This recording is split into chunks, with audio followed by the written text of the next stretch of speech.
Hi guys, and welcome to my review of the SHOZY P20. This is an IEM that I've already wanted to review earlier, but I ran into a problem with the first unit that arrived. It was working fine, and then all of a sudden it just died out, so I was waiting for the second pair to arrive, which it has had, and I've been listening to it for a few days, and this is my review. This carrying case is the only thing that comes inside of the box. It's a very simple affair, be it with the P20 or be it with the P10 SHOZY. Doesn't really spend too much money in the packaging, at least at least with these two models. And inside of the carrying case, well, you get some tips, which the tips actually, truth be told, I'm not gonna deny the tips actually did work quite well.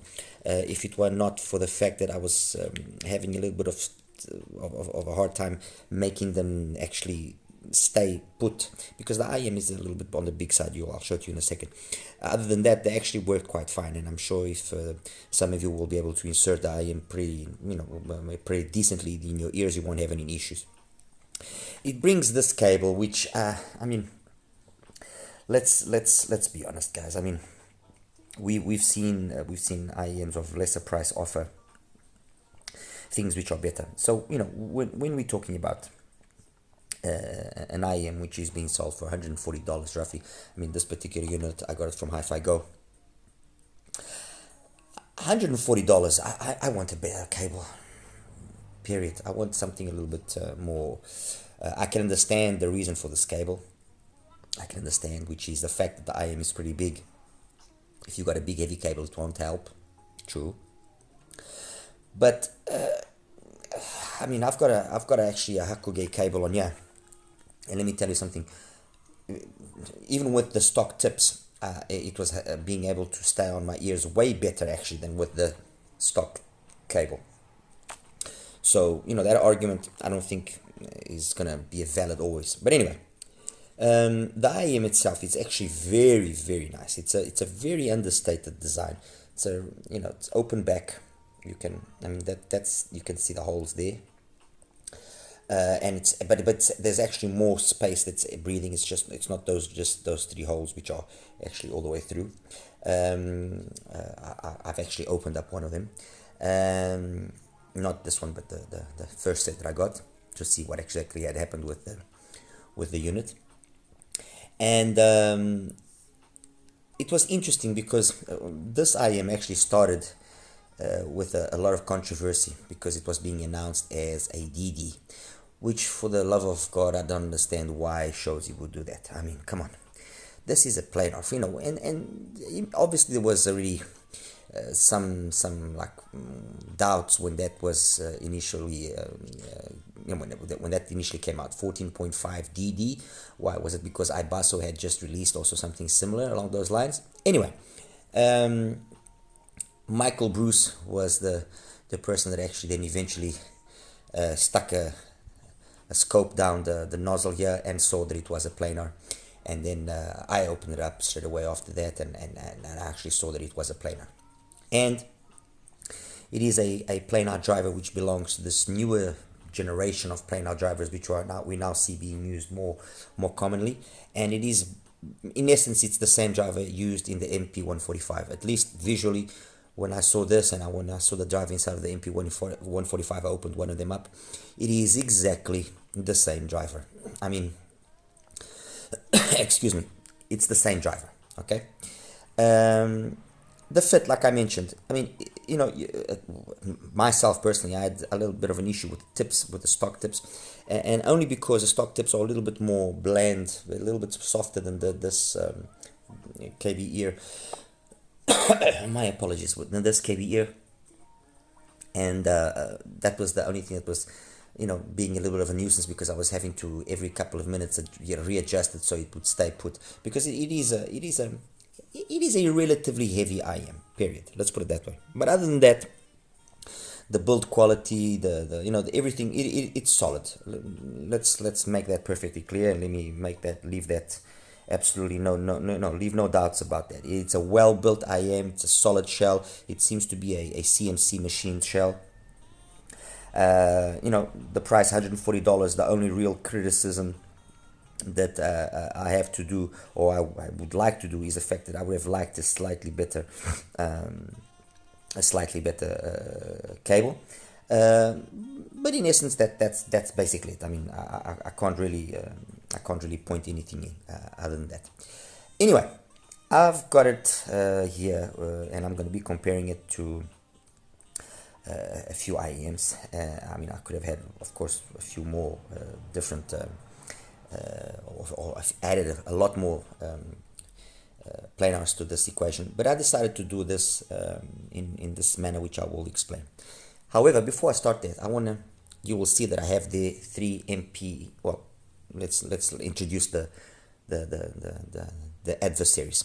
Nice HIFIGO F1 Pro, ARTTI 10, 10 HiFi P1 Max, the latest. This is the more recent version, in the sense that this one I actually bought it already this year, and it's got the same tuning as another one that I have already from last year, which is a different tuning from the original. So there was definitely a silent retune there. And the Keyfine Klanar, and then on the top there I've got 3 HIDIZS MP145s. And I want to start with HIDIZS, because HIDIZS got a whole bunch of grief thrown at them, and because this and because that, and you know, there was issues brought out about whether or not they were actually helping the whales or not helping the whales. HBV was all over them and so on and so forth. Whatever. Look, whether it was true, whether it was not true, look, I think it's irrelevant. It's not irrelevant, but it's irrelevant for what we are wanting to talk about, which is the IEM good, isn't the IEM good? And I was actually glad that eventually that separation was made. And then the other issue that also was brought out was that, oh no, they changed their drivers and this and that. And I've got 3 units here, people. This was the first unit, just when they started sending out to the reviewers and so on and so forth. I actually got this unit. I paid for this unit. I was able to get them to sell me a unit. I paid for this unit. This was a unit I got when it was already about a month and so into the, maybe even more, maybe perhaps close to 2 months already being sold, okay? And this third unit here, I really got it this year. And the whole issue was, oh no, the first ones were black, which I opened it up, and yes, the whole driver was basically black in the back. And then the later ones were white, which is, it's true, I actually did open that one up and it is white. And no, they silently retuned the IEM. The IEM is not playing the same thing, and it's not the same, blah, blah, blah, blah, blah, blah. Nonsense. If there is any variation, or if there is any change or any differences, it's down to the good old-fashioned HiFi QC. Okay? These 3 units, and I'll show you the graphs in a minute, they graphed exactly the same. And there is no way in hell that this one was made in the same batch as this one, or that this one was made in the same batch as that one. No way. I might believe that these 2 batches came out more or less at the same time in terms of production, but they are differently built production to this first one. Okay, and they graphed the same. I mean, you guys know that I'm insane in that aspect. I buy multiple IEMs because I want to buy multiple IEMs, because I've got a serious mental case that needs to be studied. And yes, I have found differences, but yes, as well, I have found more consistency than that sometimes we actually should give credit. Because when you consider the difficulty it is to match drivers to I mean, these, look, people, I think some of us forget that these are minute drivers inside here. The driver inside of this IEM, okay, for example, which is a 14.2mm driver, it's smaller than my fingernail, okay? And I haven't got particularly big hands, trust me. And I've got an ugly ass fingernail, to be truthful. Anyway, what I'm trying to say here is, when we are talking about normal sized drivers and speakers and so on and so forth, the ability to maintain a more consistent quality of build is substantially superior. You can guarantee that, for example, a 10-inch subwoofer or an 8-inch mid-range driver or 6-inch mid-range driver or a tweeter you build 500 of them, and you can guarantee that the tolerance between all of those 500 drivers will be way better than the tolerance when we are talking about something this small. So, you know, we got to keep that in mind. Secondly, fair enough, this is just a planar, there's nothing else involved here. But all it takes is, when the thing is being built, for the glue that holds the driver not to have been 100% set, or the driver to have moved just a micromillimeter, and it changes the overall result. And because they don't have that quality control that we would like them to have, you know, they assume that an acceptable channel variance is about 2 dBs, some brands even go as far as 3 dBs. Which I can understand it, because if you guys remember, when we started seeing the first graphs for planars, you know, left and right, I mean, I remember seeing the first graphs for the tin HiFi. My first set, left and right channeled, I mean, okay, up to about 1 kilohertz, it was more or less the same, but then it was all over the place for both sides. I mean, they kept within that kind of 2-3 dB limit, but this was all over the place, and I was like, oh my god. And you know what, I couldn't pick up on it. I couldn't notice it. Maybe because I'm a deaf old man, but I couldn't pick up on it. And for the majority of times, when it's actually single drivers being used, you will not pick up on it. If it's a multi-driver system, it's easier to pick up on those things, because then we have different driver coherences going on there. But when it's a single driver, so all of this to say what? I personally think that if there was anybody that maybe got a set that wasn't 100% like it should be, it's down to driver overall, you know, QC. That's it. And then this brings me to the second point, which is, I think, as equally or even if not more important, which is, and I'll explain now. What you use to connect up to your PC to then power the specific IEM that you are measuring is of the utmost importance. I use, for a long time, I used the box that came with my clone 711, which I think a lot of other people also use. And that box is total garbage, because I would get sometimes a measurement which was fine, and then I would go measure the same IEM which I had just measured, and the measurement was all over the place and garbage and nothing. So I started, actually it was through Paul Wasabi, I started, let me try dongles and see how this works out. And I started using dongles. And for the longest time, I used the dongle which came with my Rose Techniques QTX, which was the RSD 500. And I was very happy with the results I was getting from it. It was giving me results which showed at least more consistency, not only with the results I saw from Paul, but with the results I saw from a lot more other reviewers. And then that made me start playing around with a few more other dongles and seeing what the results would be. And then I started playing around. By the way, that one uses a ESS DAC chip. And then I started playing around with other dongles, and I started using the ACCNE dongle, which Planar used to sell, which has the 4493 DAC chip in it. And I used as well the UA2 from Shanling, which is used the same, and the Colorfly M1P, which is the same chip. And if you want to now know something very, very interesting, is if the Acme, the way that it's been built, the way that it's done, it emphasizes the bass way, I mean a lot. So I would get measurements, and even for example, on the measurement here of the P20, I would get a measurement that was significantly boosted in the bass, and then when it came after the peanut gain, it was dropping.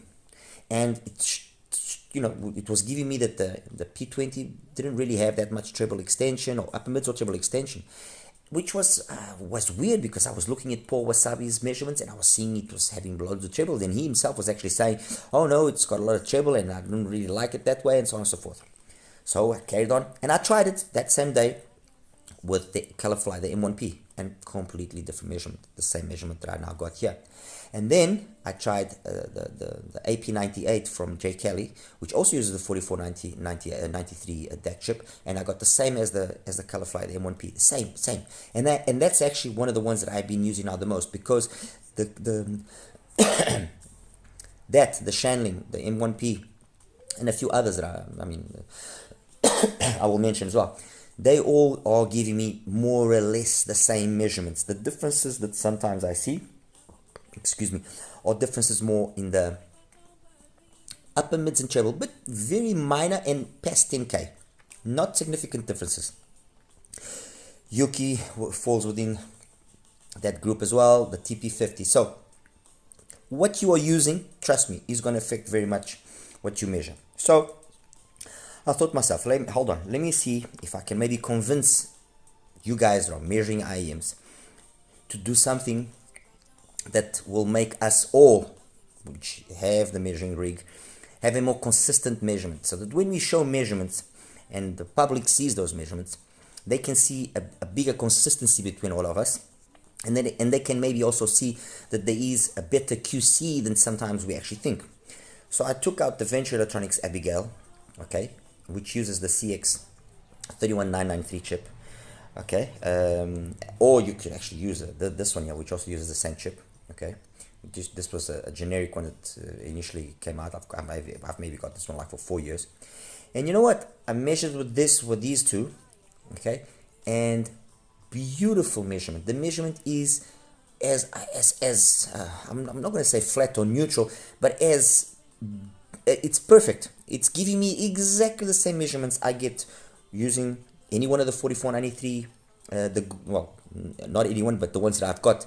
It's giving me the same measurements as I'm getting with the TP50. It's giving me the same measurement as I'm getting with the Yuki. It's giving me the same measurement that I even got with the Q15, because I actually connected up the Q15 as well to see how that got.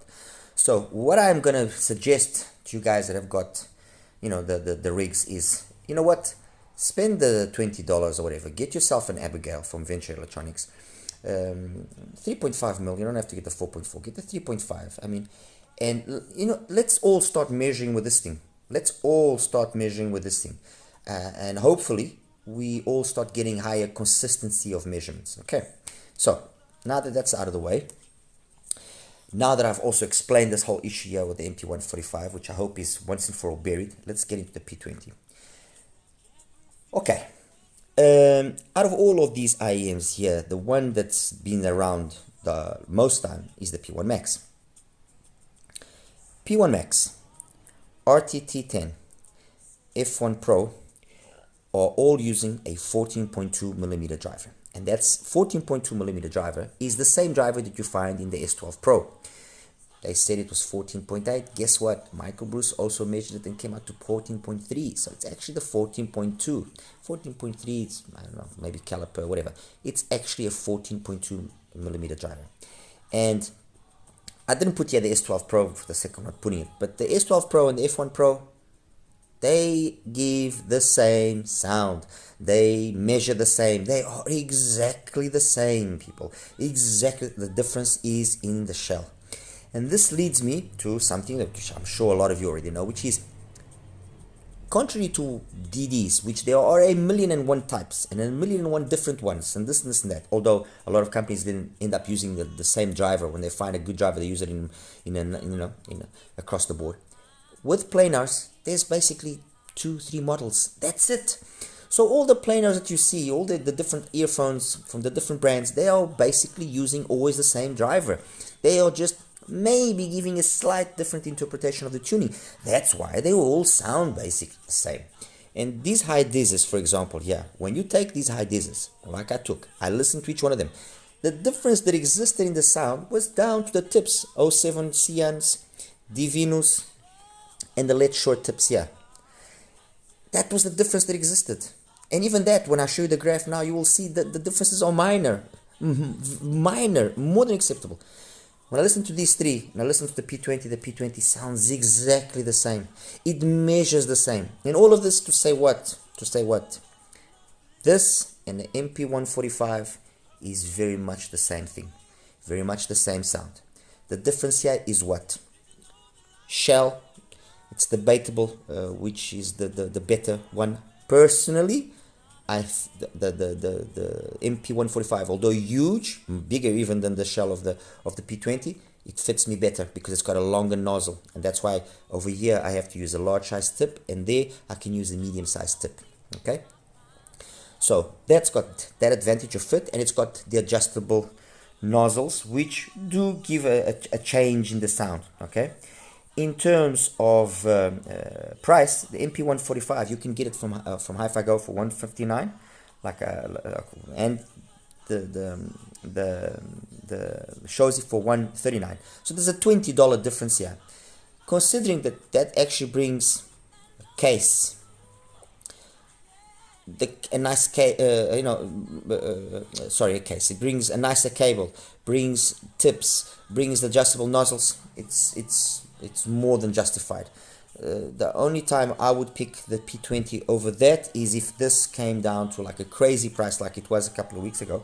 A couple of weeks ago this was at $109, and at $109 it's honestly it's a no-brainer, because those of you that liked the 145 in terms of its sound, you will get the same thing here, okay, provided you use the MP145 with the silver nozzle. If you use it with the red nozzle, it's a different story. If you use it with the gold nozzle, it's also, you can notice a slight difference. Okay, you can notice a slight difference. With the silver nozzle, it's the same, exactly the same. Okay. Now, that leaves us then with the Klanar, the ARTTI, the P1 Max, and the F1 Pro. These these three here have got a similar sound. Again,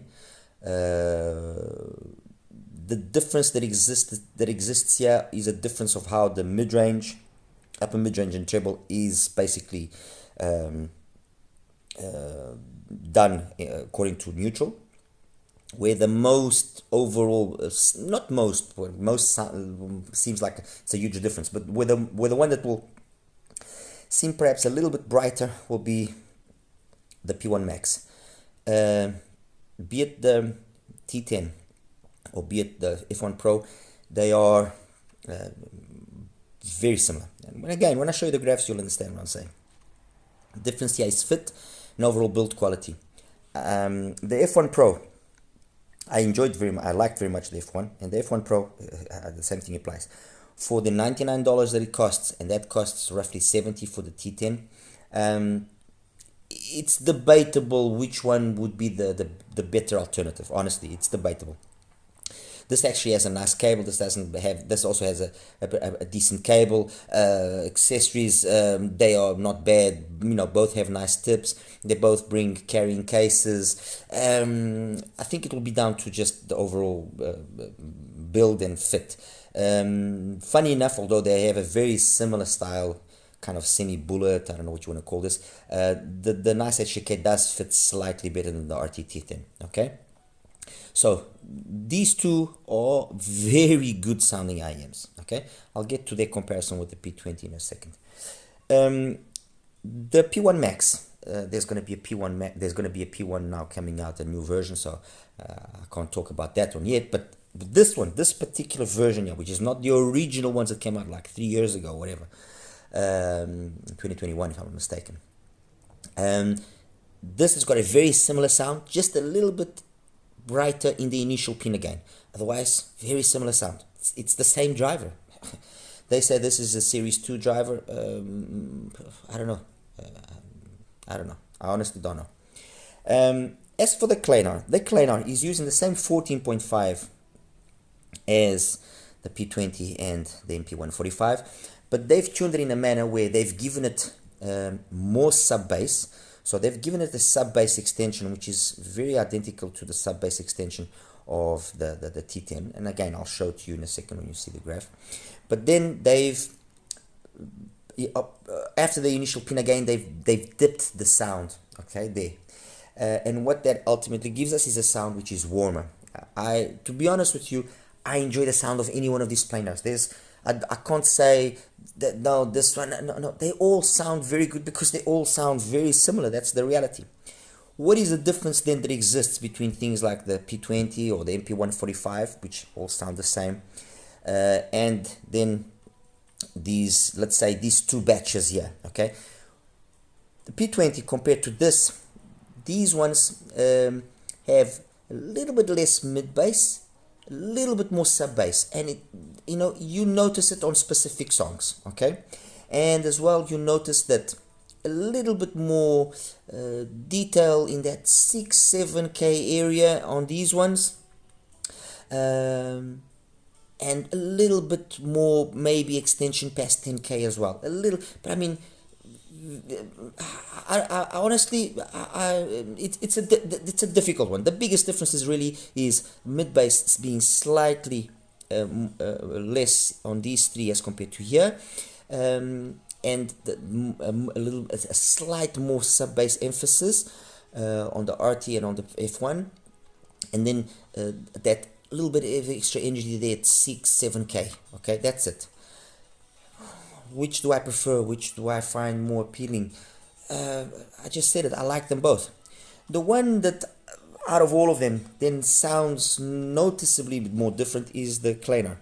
And the Klanar is probably the one out of all that sounds as well the least planar. It's the one that sounds more like a DD. Why? Because they've subdued that planar, let's say, way of that timbre that we have, and it's noticeable. You can pick up on it. You can pick up on it. I mean, things like, for example, let me give you an example of a song where you'll notice it. Up and Up from Jeff Ryan, for example, you'll notice it very much. While here or on the MP145, it's done very well, but it can be a little bit too much here and there, depending on how the volume is and what source and so on and so forth. On here, it's more relaxed, it's more subdued. So that's a song where you can pick up that quite nicely. Another one, for example, Tequila Moon from Jesse J, you can also pick up on that ever so slightly. Let me see here, what else? I mean, Deeper from Pete Velasco. You notice that these ones here, they've got a little bit, and even and actually funny enough, even the Klanar, although the Klanar is using the newer driver, or the same driver as the MP145s and the P20, even the Klanar's also got a very good sub-bass extension. You notice that these ones here just have a little bit more sub-bass on this particular song. And there's also another song from, let me see here, Control You by Movement is another song where you can pick up that little extra amount of real low bass that they have as compared to the MP145s and the P20. You'll notice that. Another song that you can also pick up on that, for example, is, let me see here, I'll Come to You from Pete Velasco. Let me see if there's any other one that I think is worthwhile mentioning. Oh yes, yeah, I'll Come to You from Pete Velasco, definitely. Yeah, that's one where you'll notice it quite well. Okay, so that's basically the in a nutshell the way things are going here. Bass on the P20, it's nice, it's controlled, it goes deep, it's detailed. Honestly, sometimes I hear people saying, oh, but planars, they don't go as well as a DD and so on and so forth. I'll be truthful, I didn't have anything to complain about here, as I didn't have about the MP145. I thought the MP145 had more than ample bass. The differences of these ones that it has, that little extra amount is so minimal, and it's down to such specific songs that you can't really pick it up. You notice that they've definitely got a nice slam in terms of the mid bass, really nice. Male vocals and female vocals, I find them to have all a very nice sound, very, very appealing. I can understand what was said about the P20, specifically by Paul, that he found it to be a little bit bright. I can respect that. Perhaps he's more sensitive to that area there than I am.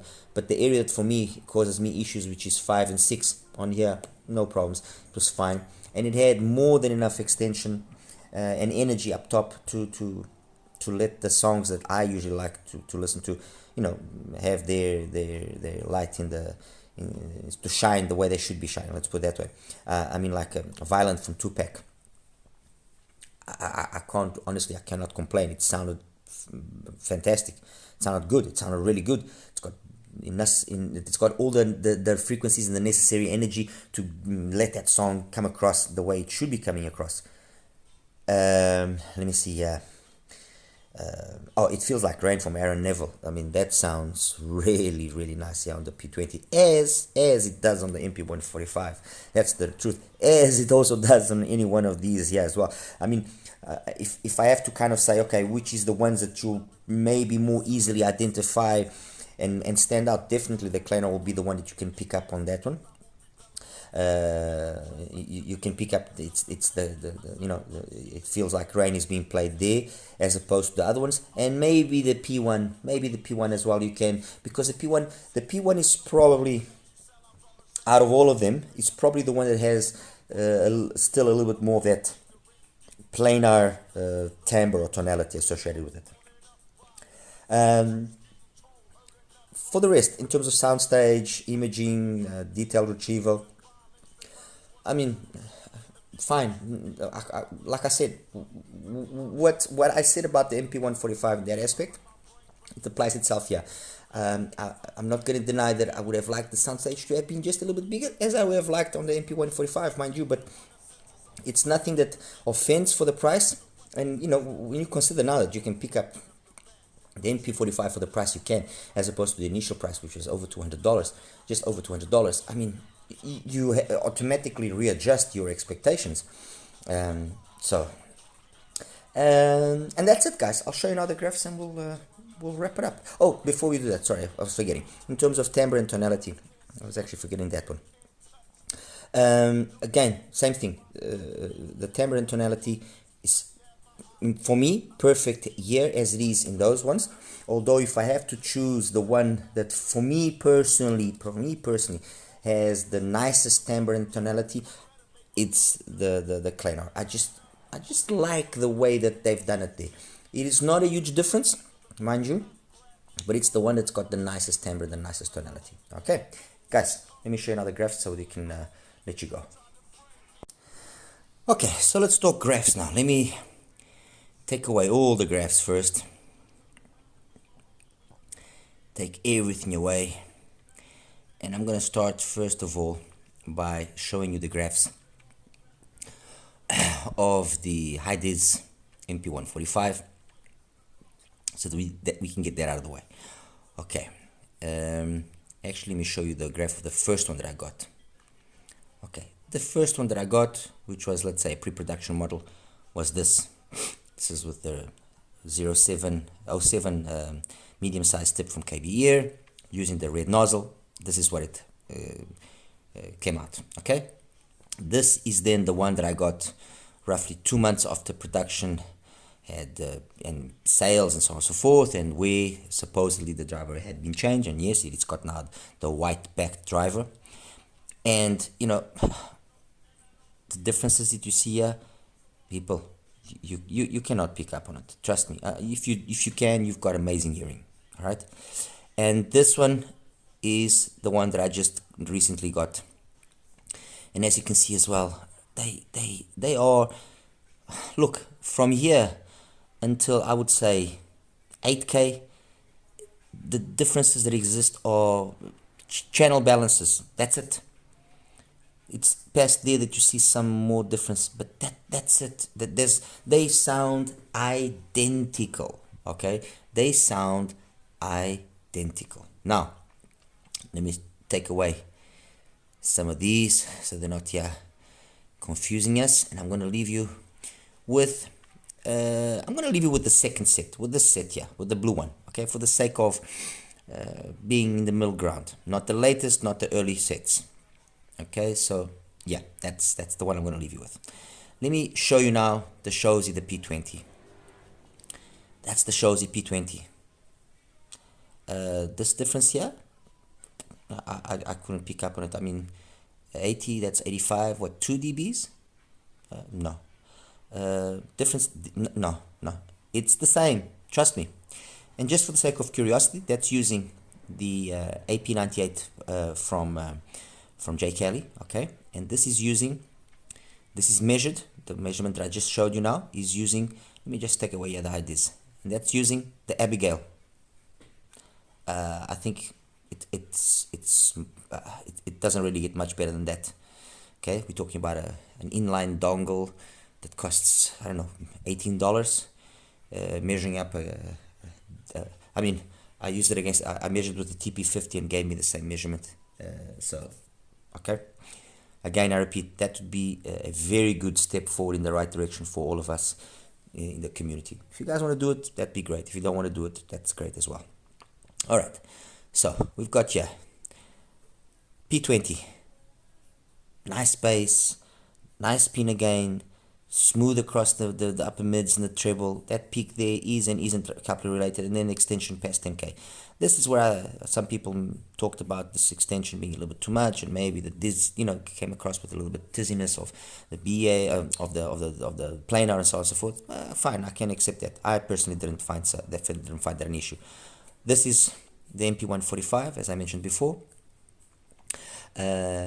These two, there's the same driver. The one that uses the same driver but it's got a completely different tuning is the Klanar, which is this one.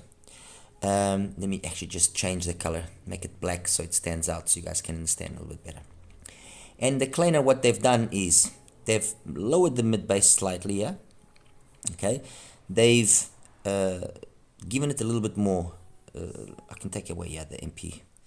They've given it a little bit more sub bass, okay, and you notice then that because of this ratio, you notice that that rumble there is just a little bit more on the Klanar, but they've because of this here, when you lower the mid bass like this, what it has a tendency of doing is raising and peaking more the initial pinna gain. You then have to counteract with this if you want to or not. They didn't. They left it like that, but then it's a bigger dip and then rises again and then dips. Oh my god, this car is falling apart outside here. So you notice the difference in the sound. You notice the Klanar is warmer, more DD-like in its sound. Doesn't have this area here of the past 10k, which can make then that BA timbre more perceptible. But you know what? It sounds great. I really like the Klanar. Okay, it's just down to a preference of yours. Okay. Now then we have that second batch, which is got which is still using the 14.2 millimeter driver. And I'm actually going to do one thing. I'm actually going to take everyone out first so I can show you those ones. So we have the HIFI, the P1 Max, this latest version that I bought. Okay. Version in terms of latest batch that I bought. We've got the nice HDK F1 Pro. Okay, I've normalized everything at 1 kilohertz, by the way, and we've got the ARTTI T10. Okay, let me again change here some colors. Hold on. As you can see, the ARTTI T10 and the F1 Pro, guys, this is for me. It's more than acceptable. More than acceptable. You won't pick up differences. Where you notice that there's a little bit extra energy is, like I said, in that 6 to 8k area. You notice this, but the overall balance, it's a more sub bass focused sound, like on here as well on the HIFI. And where the HIFI actually makes itself slightly more noticeable, as I mentioned as well, is yes, to a certain extent here somehow, I don't know why, but I think that this here maybe stands out more because there's more energy past 10k. And because there is more energy past 10k, that there is affecting how this area here, which is more perceptible to your ears, comes across. So this area sounds a little bit more brighter, okay? And as well, it's got, I mean, there's a 5, I would say about a 5 dB difference between the T10 and the P1 in terms of that sub bass, ultimate sub bass. So you notice it's a little bit less sub bass, but otherwise they are, trust me, they sound again very equal. Now compared to the P20, let's put the P20 here, and actually let's do each one of them individually. P20 versus P1 Max. P1 Max doesn't have the same slam. But then it sounds as well a little bit more, let's say,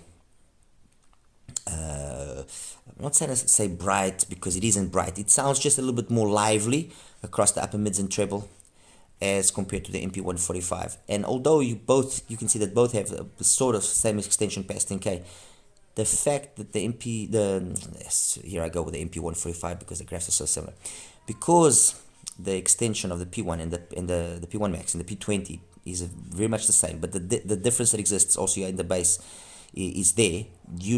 This difference here, okay, makes the P20 come across as more like DD, more smoother, while the P1 Max comes across more like a planar. It's got more that planar vibe going for it, okay? That's that. P20 compared with the ARTTI. Very noticeable that the ARTTI has got more rumble, a little bit less impact. And then I would say the mids, for the most part, they sound very similar, although I would give a little bit extra, but I mean ever so slight more cleanliness to a certain extent on the female vocals for the ARTTI T10. Okay, compared with ARTTI 10 HiFi F1, compared with the F1, basically what I said for the ARTTI applies itself here, but you notice that the P1 has got again a little bit more NG here as well. You notice a little bit more that BA, that planar tonality coming across. Finally, compared with the Klanar, like I said, sorry, with the Klanar, I already talked about the Klanar. My apologies. This is the late hour and me getting tired. That's it, guys. I mean, I've basically said it all. I mean, P20 from SHOZY. This is the MP145, let's say the mid-production version. This is the ARTTI T10. This is the Klanar. This is the P1 Max. And this is the F1. The significant differences here, or where you will pick up the differences, is how this area of the mid bass is, if it's a little bit fatter or thinner, and how that interaction between that and the sub bass then affects how the mid range comes across. The mid range of all of them, with the exception of the Klanar, is very equal. The Klanar is the one that neatedly sounds more DD like, okay, although it's got that bigger peak as well there in the 2K area. It's the one that sounds more DD like. The ones that have the most rumble are the Klanar again. Okay, so the Klanar has the most rumble, the ARTTI has the most rumble. The F1 Pro also has a very good amount of rumble. The P1 Max has got less rumble, and it's a little bit more intense in the way that it comes across in that area there between 2 to 8K. But guys, trust me, the differences, you can pick up on them, but the differences are minimal. Okay, so in conclusion, what can I tell you? It's simple. If you've got an MP145, you know, and if you like it, you're perfect. You're good to go. If you have an ARTTI T10 and you know you're thinking about, okay, let me get a planar with a slightly different vibe, well, okay, the P20 makes sense. Now if you go for the P20, don't forget just a little bit more with better accessories and with the tuning nozzles, you know, where you can actually play around a little bit if you want to do that. You have the MP145, so you know, why not consider that one as well? Because in essence, it's like I was saying, you have two groups here. You got a group which uses this 14.5mm driver, which is the newer generation driver, okay? And you got a group here which uses the older 14.2mm, okay? The only one here using the newer generation driver that has gone in a different way is the Klanar, which can be again something which is a viable choice. Let's say, for the sake of argument, that you have an MP145. I would actually say, you know what, if you can get the Klanar at a good price, get it. Because if you have the MP145, let me just put those two up there so you guys can have a quick look. if you have the MP145, you've got one style of sound, okay, and by getting the Klanar, you will get very much a different style of sound. Have no doubt about it. You will. So that could be an IEM that would also be interesting to ponder. In terms of overall value for money, which is the best value for money here? I mean, you know, when I consider everything, it's the T10. The T10, and a very close second, very close second, is the F1 Pro. These two are the best value for money. I mean, the F1 Pro now, during the sales, you could have gotten it for $80, for example. Considering the accessories, the build, the quality of the driver being used, and how it sounds, it's honestly the best value for money.